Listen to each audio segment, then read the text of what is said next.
सभी छात्रों छात्राएं अच्छे हैं। चलिए सब लोग आप अच्छे ही रहे, स्वस्थ रहे हमेशा, और आप हमेशा आगे बढ़े, कंटिन्यूटी के साथ आप पढ़ाई करें।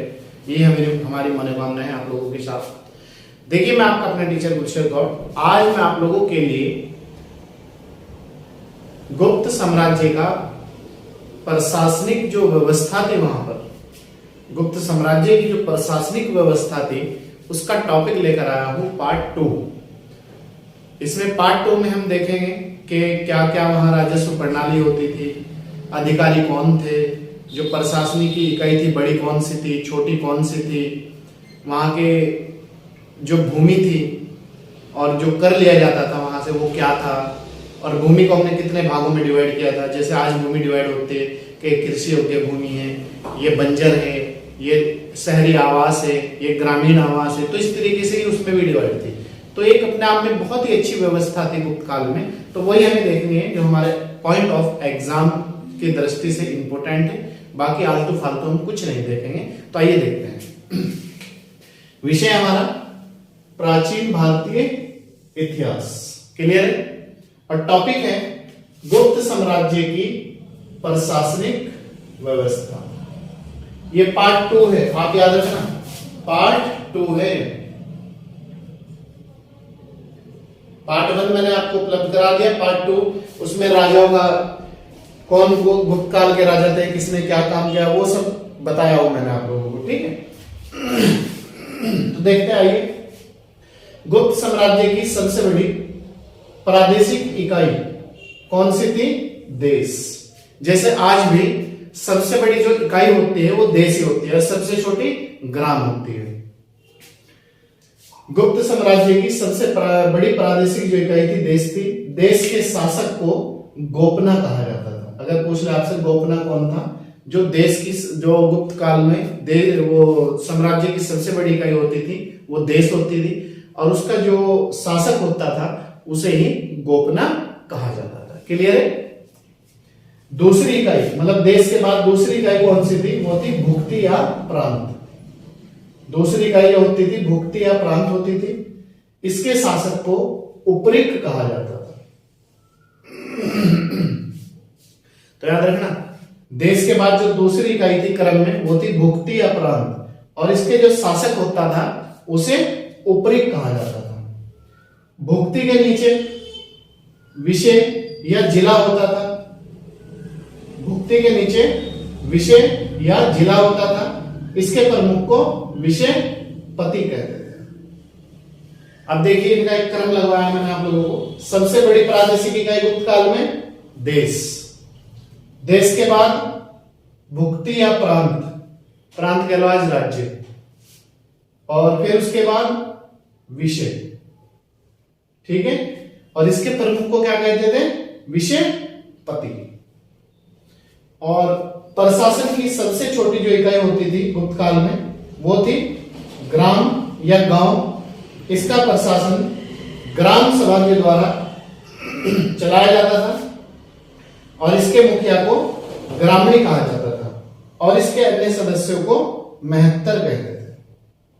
तो यहां सबसे छोटी इकाई जो आ जाएगी वो आ जाएगी, आप लिख लीजिएगा एक बार, ग्राम।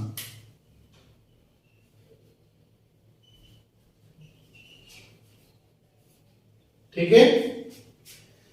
देखो, आज भी सबसे जो छोटी इकाई है प्रशासन की वो ग्राम ही होता है। और ग्राम में क्या होता है कि गांव का जो मुखिया होता है उसे प्रधान कहते हैं आज, और उस समय क्या कहते थे? ग्रामणी कहते थे।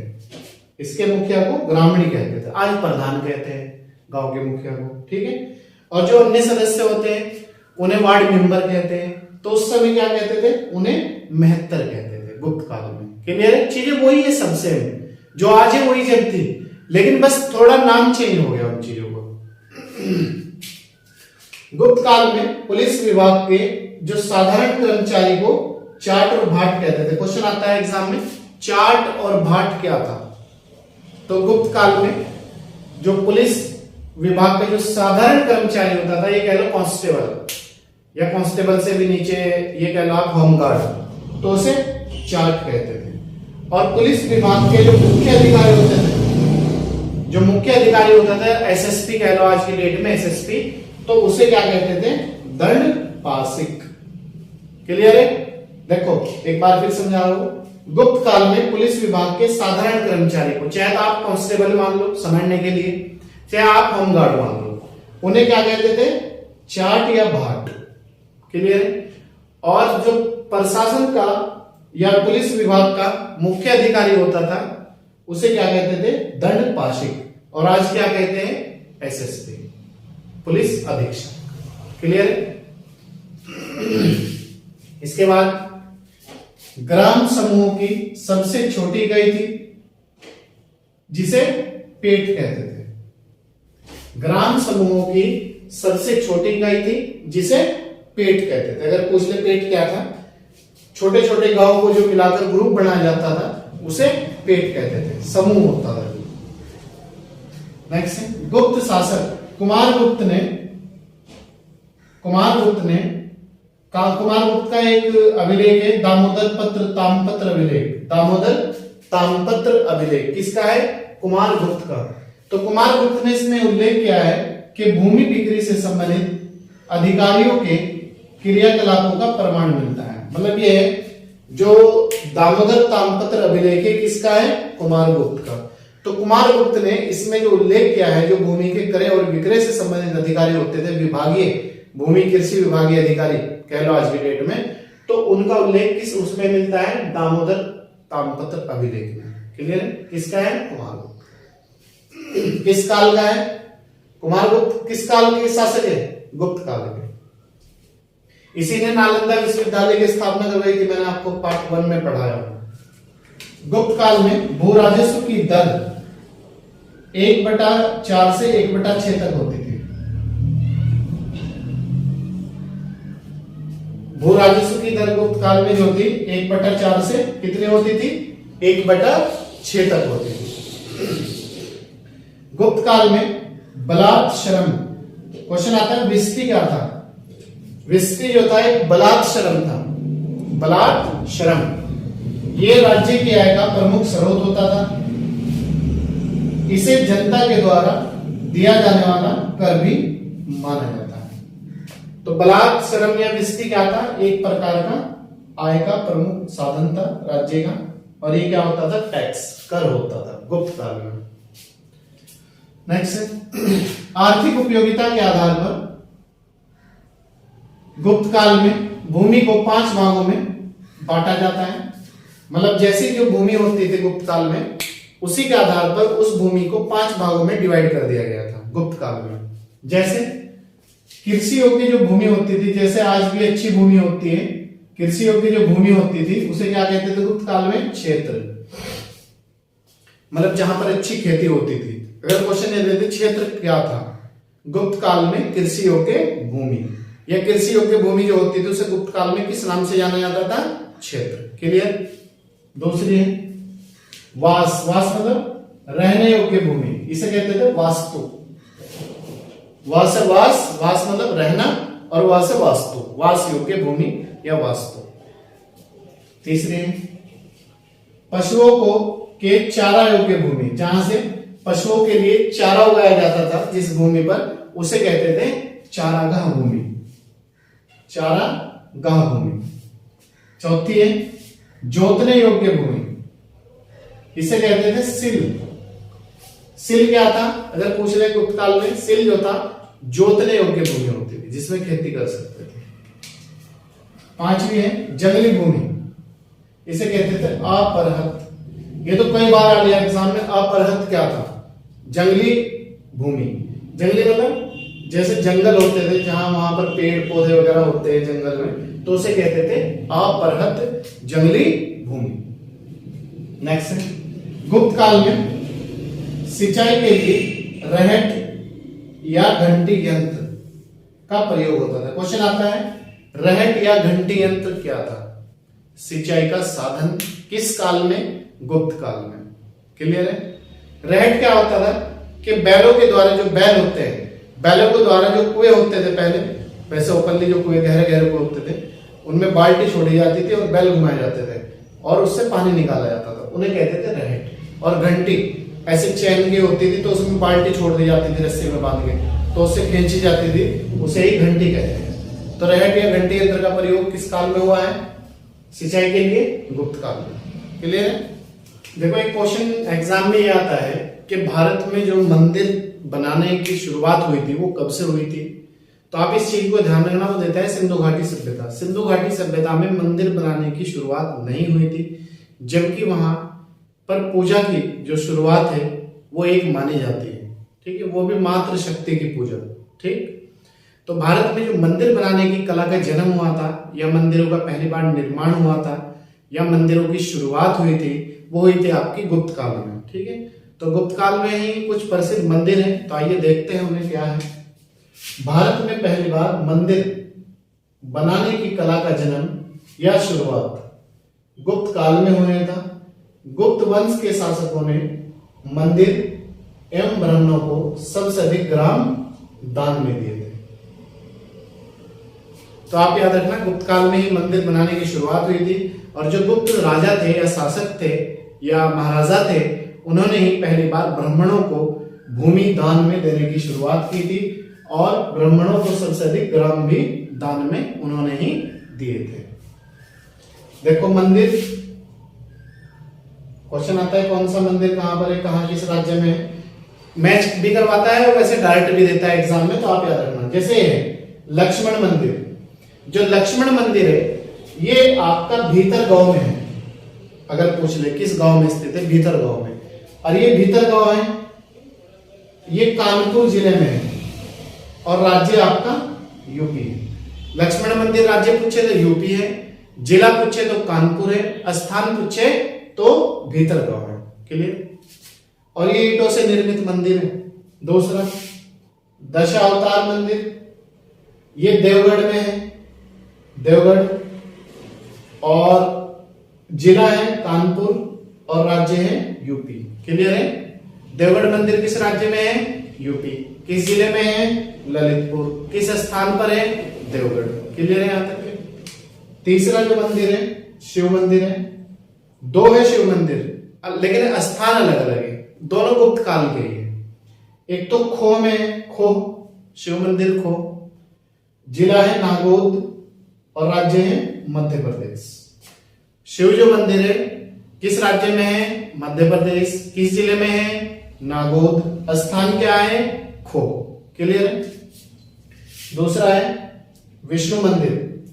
ये जो विष्णु मंदिर है ये तिगवा स्थान पर है। तिगवा, विष्णु जो मंदिर है तिगवा स्थान पर है, और तिगवा कहां पर है? जबलपुर में है, और जबलपुर किस राज्य में है? मध्य प्रदेश। ठीक है, विष्णु मंदिर किस राज्य में है? मध्य प्रदेश। किस जिले में है? जबलपुर। किस स्थान पर है? तिगवा। क्लियर? Very good. दूसरा है शिव मंदिर। देखो एक तो यह शिव मंदिर, ये खो में है, याद रखना खो, और ये कहां पर है? भूमरा। ठीक है, स्थान जिला भी वही है और राज्य भी वही है। शिव मंदिर भूमरा, नागौद, मध्य प्रदेश। इसमें भी नागौद मध्य प्रदेश है और इसमें भी नागौद मध्य प्रदेश है। स्थान सेम है, एज इट इज है, कोई समस्या वाली बिल्कुल भी बात नहीं है।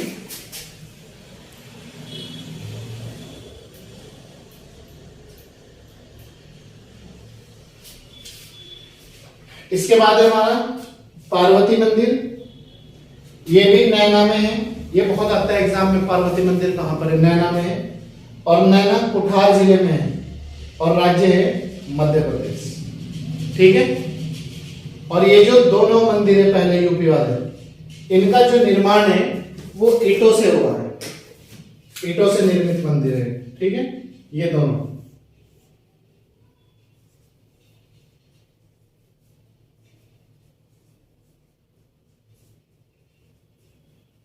ईंटों से निर्मित मंदिर। ठीक है, चलिए इसके बाद है हमारा दूसरा पॉइंट। एक क्वेश्चन आता है एग्जाम में, बार बार पूछता है कि गुप्त काल में जो व्यापारिक केंद्र था वो कौन सा होता था। तो गुप्त काल में जो व्यापार का प्रसिद्ध केंद्र था वो था उज्जैन। गुप्त काल में उज्जैन व्यापार का प्रमुख केंद्र होता था, याद रखना। ठीक है, या गुप्त काल में व्यापार के लिए प्रसिद्ध स्थान था उज्जैन। व्यापार करने वाली श्रेणी को श्रेणी के प्रधान को ज्येष्ठक कहते थे। जो व्यापारी का मुखिया होता था, जो श्रेणी का मुखिया होता था, उसे गुप्त काल में क्या कहते थे? ज्येष्ठक।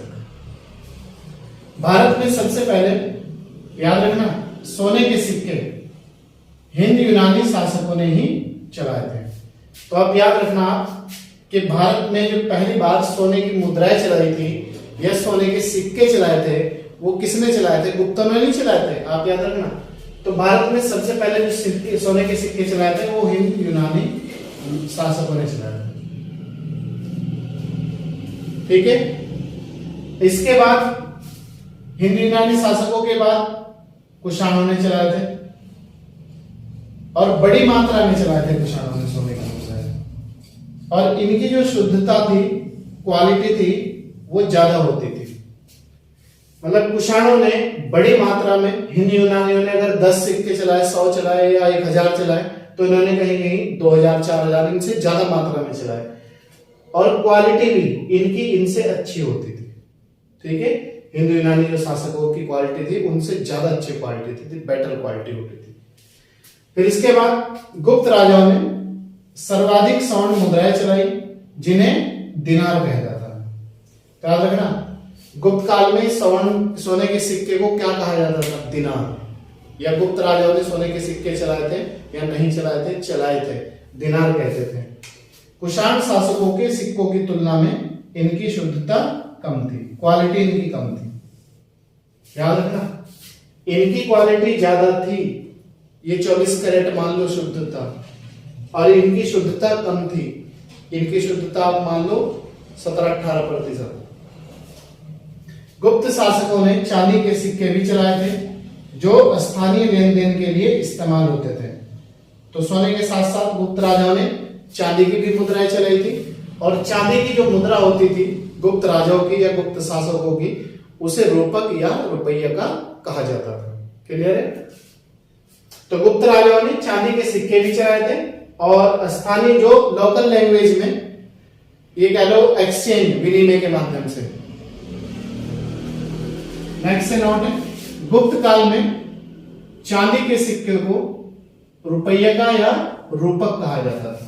याद रखना, सोने के सिक्के को गुप्त काल में दिनार कहते थे और चांदी के सिक्के को रूपक या रुपये का कहते थे। और इनकी जो राजकीय भाषा थी गुप्त राजाओं की, वो थी संस्कृत। गुप्त राजाओं की राजकीय भाषा क्या थी? संस्कृत। एक कायस्थ जाति थी, कायस्थ कहते हैं बुनकर को, बुनकर श्रेणी को। कायस्थ का सर्वप्रथम वर्णन याज्ञवल्क्य स्मृति में मिलता है। इस पुस्तक की रचना विश्वरूप अपरार्क ने की थी। याज्ञवल्क्य स्मृति की जो रचना की थी वो विश्वरूप अपरार्क ने की थी। और याज्ञवल्क्य स्मृति से किस चीज की जानकारी मिलती है? वो मिलती है कायस्थ की। याज्ञवल्क्य स्मृति में मिलती है कायस्थ जाति की पहली बार उल्लेख। लेकिन कायस्थों का जो पहली बार उल्लेख है ओशनस स्मृति में मिलता है। वर्णन इसमें हुआ है पहली बार, लेकिन उल्लेख जो है इसमें हुआ है ओशनस स्मृति में। इसमें वर्णन हुआ है ओनली 4, और उल्लेख हुआ है इसमें ओशनस स्मृति में। किसका? कायस्थों का। नेक्स्ट है, प्राचीन काल में क्या थी? प्राचीन काल में जो है सती प्रथा होती थी। प्राचीन काल में एक बहुत ही घिनौना कार्य था। इसके खिलाफ अलग अलग समय में अलग अलग लोगों ने मांग उठाई है, जो कामयाब नहीं हुए। लेकिन आगे चलकर राजा राम मोहन राय ने इसके खिलाफ आवाज उठाई थी सती प्रथा के, और बड़े पैमाने पर उन्होंने आंदोलन छेड़ा था। और सती प्रथा क्या थी? हिंदुओं में प्रचलित थी। सती प्रथा का मतलब यह है कि जब कोई हिंदू लेडी, उस समय अगर जेंट्स उसका आज ही शादी हुई है, 2 दिन बाद डेथ हो गई उसकी, तो उसे भी उसके साथ चिता पर जला दिया जाता था। ये बहुत ही कुकृत्य रूप था, घिनौना रूप था अपने आप में। तो इसे क्वेश्चन आता है, पहली बार सती प्रथा का प्रमाण भानुगुप्त के 510 ईस्वी के एरन अभिलेख में मिलता है। याद रखना, सती प्रथा का जो पहला बार प्रमाण मिलता है वो 510 ईस्वी में मिलता है। कहां पर मिलता है? एक भानुगुप्त थे राजा, उनका एक अभिलेख था एरन अभिलेख, उसमें इसका उल्लेख मिलता है। और इसमें किसके सती होने का उल्लेख है? एक व्यक्ति है भोजराज। तो भोजराज जो व्यक्ति थे उनकी मृत्यु हो गई थी, तो उनकी पत्नी के सती होने का इसमें प्रमाण मिलता है। भोजराज, तो भोजराज की पत्नी के सती होने का इसमें प्रमाण मिलता है। तो ये थी आज की हमारी क्लास गुप्त काल के शासन प्रशासन से संबंधित। और बाकी गुप्त काल पे हमारा एक पार्ट और बचा हुआ है, वो पार्ट नंबर 3 में आपको कंप्लीट उपलब्ध हो जाएगा। तो आप पार्ट 1 और पार्ट 2 मिलाकर दोनों पढ़ें। उसके बाद आप कोई भी एग्जाम दीजिएगा, आप देखना आने वाली जो आपकी परीक्षाएं होगी हमारी क्लास के बाद, वो कितनी बेटर आप उसका रिजल्ट लेके आएंगे। कोई भी क्वेश्चन इससे बाहर नहीं है क्लास से। आप बस मेहनत से और ईमानदारी पूर्वक पढ़ें और कंटिन्यूटी के साथ आप लगे रहिए और हमसे जुड़े रहिएगा। और अगर YouTube चैनल पर आप नए हैं तो सब्सक्राइब कर लीजिएगा भाई, फ्री है। प्रतिदिन 3 क्लास आपको हम उपलब्ध करा रहे हैं, इतनी मेहनत के साथ उपलब्ध करा रहे हैं, तो आप लोगों की भी थोड़ी रिस्पॉन्सिबिलिटी बनती है कि आप भी संस्थान को आगे बढ़ाने में योगदान दें। तो अगर आप पुराने हैं तो कंटिन्यूटी के साथ जुड़े रहिएगा और नए नए लोगों को जोड़ने का प्रयास करिएगा। और ज्यादा से ज्यादा यूट्यूब को चैनल को सब्सक्राइब और शेयर और लाइक जरूर करें आपको। चलिए, मैं आपका अपना teacher Gulsher Gaur, thank you.